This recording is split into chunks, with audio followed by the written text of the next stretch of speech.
Welcome to the Family Brand Show. We're Chris and Melissa Smith of FamilyBrand.com, husband and wife, parents of 5, and we want to help you take back your family and to live life on your terms. And we know being a family can feel really overwhelming. Parents tell us they feel like they're being pulled in a million different directions.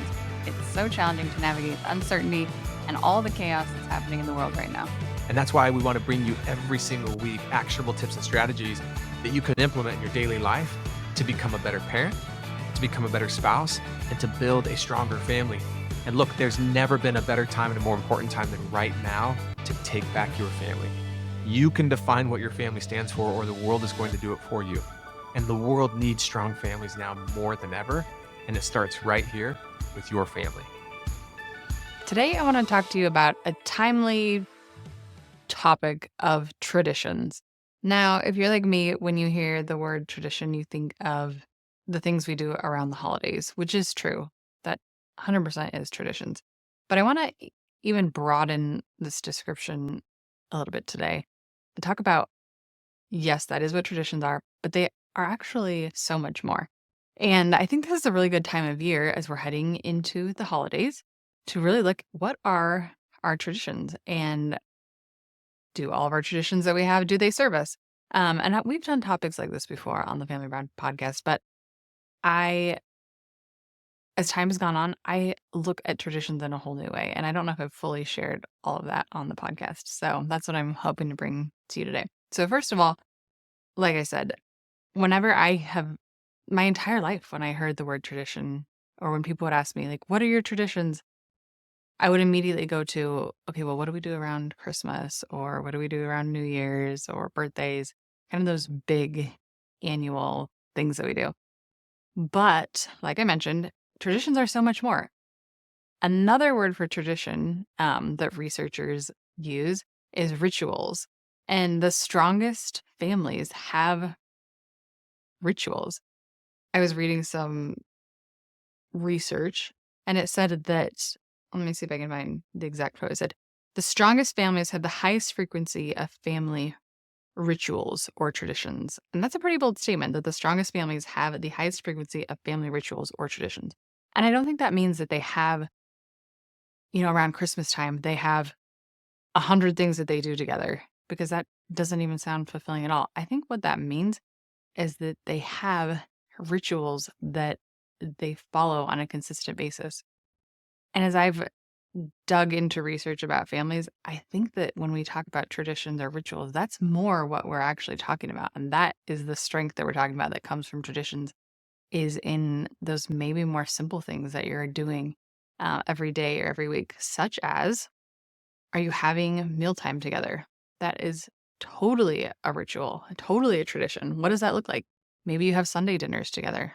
That's absolutely a tradition.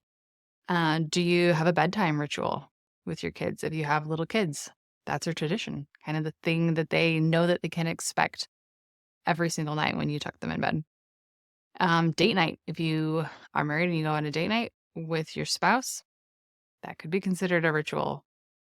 Do you have family prayer regularly? Do you attend church together? Do you take vacations? Maybe it's a set vacation that's like we go to the same place every year. Or maybe it's just the idea that we know that every summer we will be taking a family trip somewhere together. Do you have family meetings together every week? All of these things would be considered traditions or rituals, and they all contribute to strong families. And there's just a few ideas. Again, this one particular article that I've been reading lately, it breaks down traditions and what do you get from them? What are families actually getting from traditions? And a couple of things that they said is traditions build strengths for families. They build identity in families. And they also build belonging in families, which if you have listened to the Family Brand podcast or participated in the Family Brand Academy, you know that when we're talking about family culture, that creating that culture of belonging in a family is vital. And the traditions, these rituals are another way that you can build that into your family. So I do think this is a great time of year to talk about evaluating your traditions, because there are often so many that are associated with holidays. So this is going to be kind of a short and sweet episode here, but I invite you to look at your family traditions that you're coming up on. Um, are they all still serving you? Do you still enjoy them? Are they, maybe you enjoyed them when you were little or when your kids were little rather, but maybe they don't work for you as much anymore. I think a lot of times we adopt things that our family of origin did. That's what the research called it. Your family of origin growing up that your family did. But maybe that's not working for your family anymore. Maybe it's time to try something fresh. So really look at the traditions that you have and see what you want to change up. See what you want to keep. Maybe there's things that are working so well for you. So that would stay on the list of let's keep that. And you could even make a list. Think of all the things you do. There could be a yes, continue list, a maybe not. And then there's like a definite, this isn't serving us anymore. And you can kind of put all of your traditions in one of those columns. Also, there's a book called The Intentional Family by William Dougherty. And he talks about, well, what do you do when you realize like, I want to do something different with our family traditions or our family rituals, but how do I approach that? Especially if it's something that's been established in your family for quite some time. It might be disruptive to just barge in one day and saying, we actually did this one year. My kids love making gingerbread houses with my family. But when we moved away from my family, we live a couple hours away from them. We had to start being a little bit more selective about the traditions that we were going to plug into. One of which got the axe was making gingerbread houses with my family. And my kids were very highly disappointed when they realized, like, we're not making gingerbread houses with grandma this year. But because they didn't feel like they had a say in it, it was just something that I said, yeah, we're not doing that this year. So what he recommends in his book is when you realize that there's some changes that you want to have happen in your family, he he gives a little formula. So he says, choose a time to discuss, kind of a formal setting where the family's coming together and they know that they're going to be discussing these family rituals and traditions.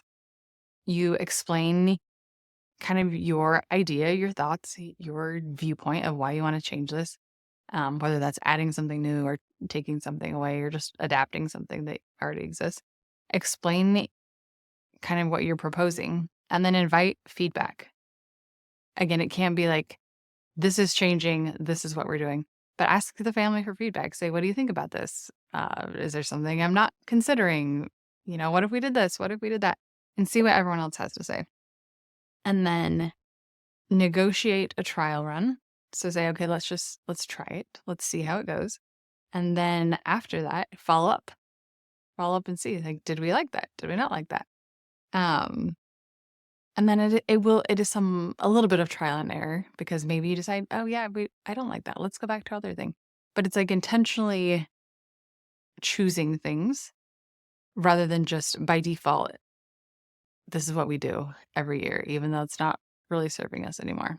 So being intentional about the traditions that you are choosing to continue this year, I think will greatly serve you and your family. And not just this year, like the holiday season year, but even going into the new year, into 2025. What do you want to do to be more intentional this year? Are there certain rituals that you feel like you could improve upon?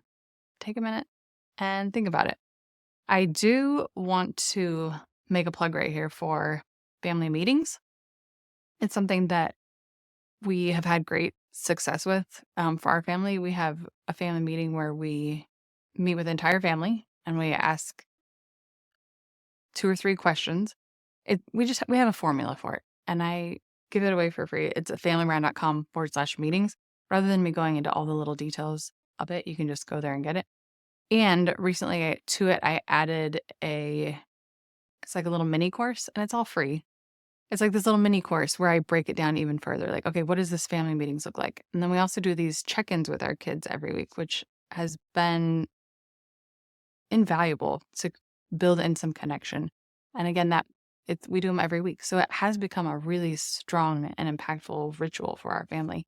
But in that little mini course, I show you exactly how we do these do the family meetings and then the individual check-ins with our kids. And Chris and I do them with each other too. But there is videos, and I show you, we have this board in our house where I kind of keep track of some, like, for example, in the kids' check-ins, I ask them, what's important to you this week? And how can we support you? How can Chris and I support each of the kids this week? And I write down their answers, and then we keep it on a board. So I kind of show you the board and how we keep track of everything and check in with each other throughout the week and stuff. So I would definitely check that out. I'll put the link in the show notes. And again, it's at familybrand.com/meeting. So I think that's a great resource if you are wanting to level up maybe your family meetings or just some of the rituals that you're having in your family. The other thing I would make a plug for in the coming year is family mealtimes. Family mealtimes research is so clear about how important family mealtimes are. And so maybe you are doing splendidly and you're having family mealtimes together, but maybe, and if not, that's fine too. But maybe in the coming year, that is a ritual that you could also implement is maybe we have Sunday dinner together. Maybe that's the non-negotiable that we're going to choose to implement in the new year is that we will have Sunday dinner together. Or maybe you do have Sunday dinner. So it's like, okay, let's add one more day. Whatever it is there an opportunity to upgrade your mealtime? The research talks about improved mental health, improved rates of like drug use, or decreased drug use. That's probably a better way of saying it. And even more when families had regular meals together. And I think it's not just that you're eating meals together, it's like you're building in that connection, you're building in that ritual and creating stronger families and stronger individuals through that. So I hope that you find those traditions that are working for you and you double down on those. And then don't be afraid to change things up if there's something that's not working. Maybe sometimes it's hard though, especially when you're establishing your family. Like maybe you have young kids and you're just establishing your family and you say, I'm going to step away from this tradition. I know we've come to your house, mom or mother-in-law, every single year for this thing. But this year, we're going to step away and we're not going to be able to come to this one. It can ruffle some feathers and it can be hard, but I think it's important as your family is growing to establish your own traditions. Again, take the best of your families of origin, but then find some new ones. It has to be your own creation, your own family traditions and rituals. And that's going to be so impactful as your family continues to grow and develop and you raise your babies. You have that identity and you have that strength in your own family. Yeah. Check out, again, that resource that I have for you at familybrand.com/meetings. And good luck reevaluating all your traditions. They really do build strong families. So enjoy. Thanks for hanging out with us today on the Family Brand Podcast. But wait, before you go, I want to give you something. It's something I stole out of our Family Brand Academy because I thought it would make a big difference for you, and I want you to have it for free, no strings attached. It's how we run our family meetings, and not just our family meetings that we have every week, but also our family check-ins, which is this system we've developed for how to connect with our kids and each other, Chris and I, every single week. And we've had some great outcomes with this. Not only have we, but a lot of families that have implemented this have as well. Actually, life-changing outcomes, if I'm being honest. You'll definitely want to get this. Go get your copy at familybrand.com/meeting, and we will catch you next time.